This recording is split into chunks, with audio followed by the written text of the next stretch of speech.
हमसे जुड़े रहने के लिए हमारे channel Arun Kumar Shukla science tech को सब्सक्राइब करें। न्यू अपडेट्स पाने के लिए बेल को दबाएं और ग्रुप चैट और क्वेश्चन पूछने के लिए दिए गए नंबर पर मैसेज करें।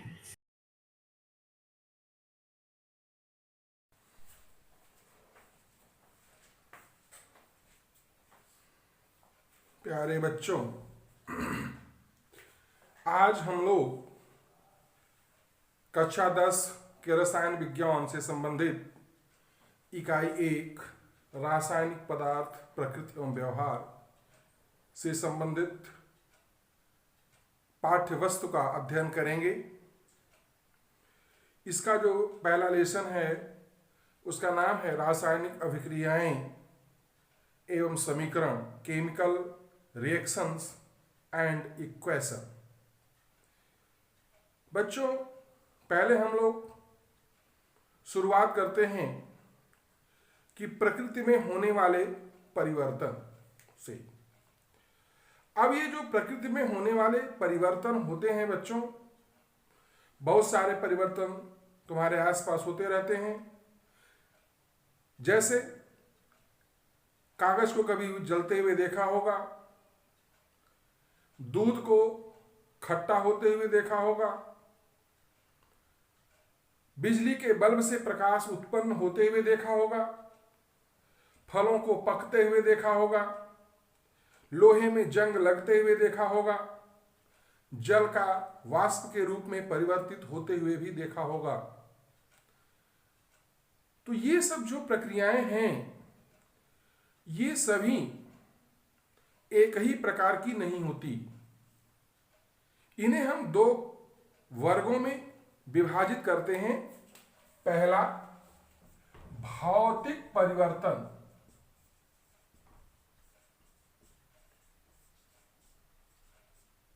या इसको हम लोग बोलते हैं फिजिकल चेंजेस।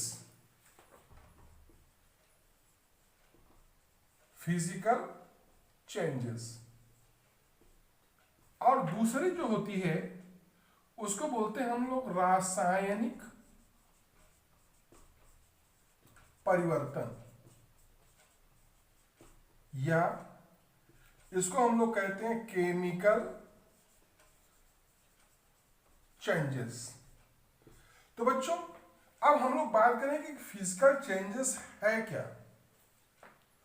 कौन कौन से ऐसे परिवर्तन होते हैं जो फिजिकल चेंजेस यानी भौतिक परिवर्तन के अंतर्गत आते हैं, या भौतिक परिवर्तन में क्या होता है। तो बच्चों, भौतिक परिवर्तन वह परिवर्तन होता है जिसमें भौतिक अवस्था में परिवर्तन होता है। भौतिक अवस्था में परिवर्तन। अब ये भौतिक अवस्था में जो परिवर्तन है वो क्या क्या है? जैसे रंग, आकृति, आकार। अगर इनमें परिवर्तन होता है तब वो भौतिक परिवर्तन होते हैं। भौतिक परिवर्तन में पदार्थ के द्रव्यमान में, उसके संघटन में, कंपोजिशन में परिवर्तन नहीं होता। जैसे अगर हम लोग जल लेते हैं, जल, तो जल का सूत्र क्या है? H2। अगर ये होता तो किस अवस्था में? द्रव। अगर इसको हम लोग गर्म कर दें, क्या कर दें, तो क्या बन जाएगा? वाष्प। तो जब वाष्प बनेगा तो भी ये H2O ही है। और जब इसको हम लोग ठंडा करेंगे तो ठंडा करने पे क्या बन जाएगा? बर्फ। और जब बर्फ बनता है तो भी क्या है? ये H2O ही है। तो अब देखिए यहां पर क्या हुआ बच्चों, इस जल को गर्म करने पर वाष्प में परिवर्तित हो गया, लेकिन इसका जो संघटन है H2O वो वही है जो यहां पर H2O है। उसी तरह से जब जल को ठंडा किया गया तो क्या बन गया? बर्फ। लेकिन यहां पर इसका संघटन क्या है? H2O ही है। तो ये द्रव था, ये वाष्प बन गया, गैसीय अवस्था में चला गया, अवस्था परिवर्तन हो गया। यहां अगर ठंडा किया गया तो बर्फ बन गया, ठोस अवस्था में चला गया, अवस्था परिवर्तन हो गया, लेकिन इसका संघटन नहीं बदला। तो ये कैसा परिवर्तन हो गया? भौतिक परिवर्तन। जैसे बच्चों सल्फर, तो सल्फर ठोस, जैसे ये सल्फर क्या है? ठोस। अब इस सल्फर ठोस को अगर गर्म कर दो तो ये क्या बन जाए? सल्फर द्रव। तो यहां पर आप देखो कि ये जो सल्फर ठोस है, गर्म करने पर सल्फर द्रव बन गया, लेकिन इस सल्फर के रासायनिक संघटन में कोई परिवर्तन नहीं हुआ, केवल उसका भौतिक अवस्था बदल गई। इसलिए इसको क्या बोलेंगे? भौतिक परिवर्तन। दूसरी चीज है कि बच्चों यहां पर जब ये परिवर्तन होते हैं तो इनको विपरीत क्रिया द्वारा हम लोग वापस ले आ सकते हैं। कैसे? अगर हम वाष्प को ठंडा कर दें तो फिर क्या बन जाएगा? द्रव, जल, द्रव बन जाएगा। या जब बर्फ को हम गर्म कर दें, ठंडा का विपरीत क्या होगा? गर्म, तो फिर क्या बन जाएगा? जल, द्रव बन जाएगा। तो ऐसे परिवर्तन क्या कहलाते हैं? भौतिक परिवर्तन।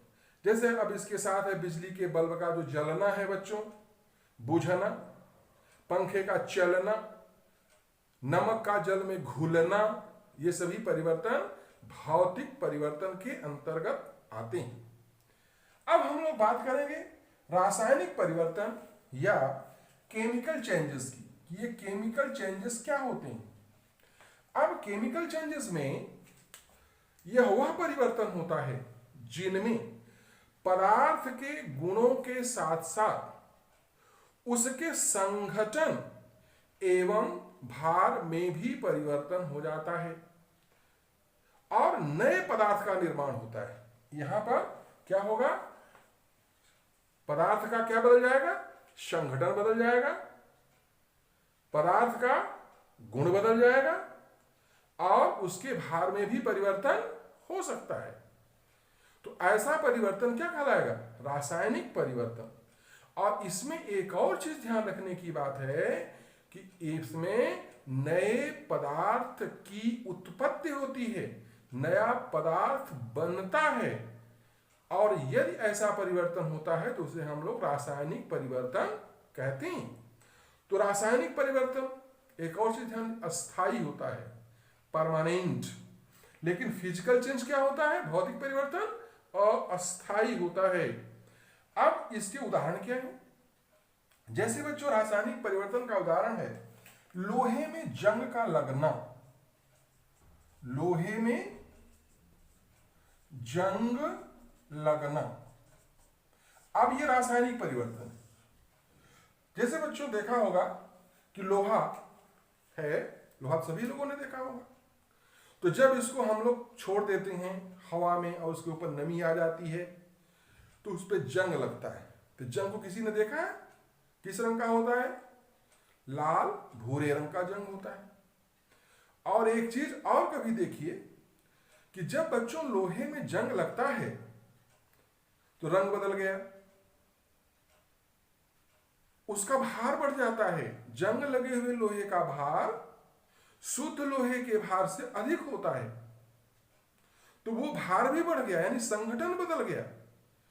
अब ये सोचो कि क्या वो जंग फिर लोहे में बदल जाए, तो यह संभव नहीं है। साधारण परिस्थितियों में यह संभव नहीं है। तो यह एक अस्थाई परिवर्तन हो जाता है।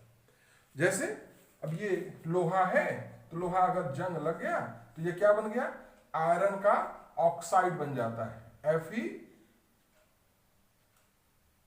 Fe2O3XH2। अब ये जो बना ये जंग, तो जब जंग बना तो इस जंग बनने की प्रक्रिया में क्या होता है? ऑक्सीजन जुड़ गया। तो जब ऑक्सीजन जुड़ गया तो इसका भार बढ़ गया, जल जुड़ गया, तो जल ऑक्सीजन ये सब जुड़ने के कारण इसका भार बढ़ जाता है। बात समझ गए? अब बच्चों जैसे अभी हमने एक चीज बताया तुमको कि सल्फर का पिघलना ये भौतिक परिवर्तन है, लेकिन सल्फर का ऑक्सीजन के साथ जलना ये रासायनिक परिवर्तन है। यहां पर ऑक्सीजन प्रयुक्त होता है और जब ऑक्सीजन के साथ ये गर्म किया जाता है तब ये जलता है, यानी ये जलने की प्रक्रिया हो गई और सल्फर डाइऑक्साइड बन गया। तो यहां ये ठोस थी और ये गैस बन गई। यहां सल्फर के साथ ऑक्सीजन जुड़ गई तो इसके भार में क्या हुआ, वृद्धि हो गई। तो यहां पर सल्फर ऑक्सीजन के साथ जल करके सल्फर डाइऑक्साइड बनाई, तो इससे सल्फर का जो प्रकृति था वो नष्ट हो गया, वो बदल करके सल्फर डाइऑक्साइड गैस हो गई। और सल्फर डाइऑक्साइड गैस जब हुई तो इसके भार में परिवर्तन हो जाएगा, नया पदार्थ बन जाएगा। सल्फर डाइऑक्साइड कैसा हुआ, एक न्यू कंपाउंड, नया पदार्थ बन गया। अब ये नया पदार्थ पुनः सल्फर में परिवर्तित नहीं हो सकता। जैसे बच्चों दूध से दही का बनना, जैसे ये दूध है और दूध से क्या बनना, दही। तो दूध से दही का बनना ये कैसा परिवर्तन हो गया, रासायनिक परिवर्तन। आप सोचो कि दही से फिर दूध बना लें, क्या संभव है, नहीं। तो यह भी एक रासायनिक परिवर्तन है। जैसे बच्चों कार्बन का जलना, कार्बन जब जलता है तो क्या बन गया, कार्बन डाइऑक्साइड। जैसे बच्चों कैल्शियम कार्बोनेट को जब गर्म करोगे तब ये बनाएगा CaO प्लस CO2। अब यहां पर कैल्शियम कार्बोनेट है, तो कैल्शियम कार्बोनेट जिसको हम लोग खड़िया भी कहते हैं, चूना पत्थर भी कहते हैं, संगमरमर भी कहते हैं, तो जब इसे गर्म करोगे तो क्या बन गया, कैल्शियम ऑक्साइड, चूना बन गया और कार्बन डाइऑक्साइड निकल गई। तो अब यहां कैल्शियम कार्बोनेट से एक नया पदार्थ बन गया। और अगर इसका जो भार होता है तो यहां भार में क्या हो जाती है, कमी हो जाती है। तो कभी देखा कि आपने भार में वृद्धि होती है, यहां पर भी सल्फर के भार में वृद्धि होती है, यहां कार्बन के भार में वृद्धि होती है, लेकिन यहां कैल्शियम कार्बोनेट के भार में कमी होती है। तो इन सब प्रक्रियाओं को हम लोग क्या बोलेंगे, रासायनिक परिवर्तन। तो रासायनिक परिवर्तन बच्चों अभिक्रियाओं द्वारा पूर्ण होते हैं। ये चूंकि एक अभिक्रिया हो गई, और ये अभिक्रियाएं जो लिखी जाती हैं इनको हम लोग रासायनिक समीकरण भी कहते हैं। क्या कहते हैं, रासायनिक समीकरण। अब हम लोग आगे पढ़ेंगे रासायनिक समीकरण क्या है, उसके क्या उपयोग हैं, उन सब के बारे में। रासायनिक समीकरण से क्या हमको बातें पता होती हैं, तो अगले लेक्चर में हम लोग पढ़ेंगे। धन्यवाद।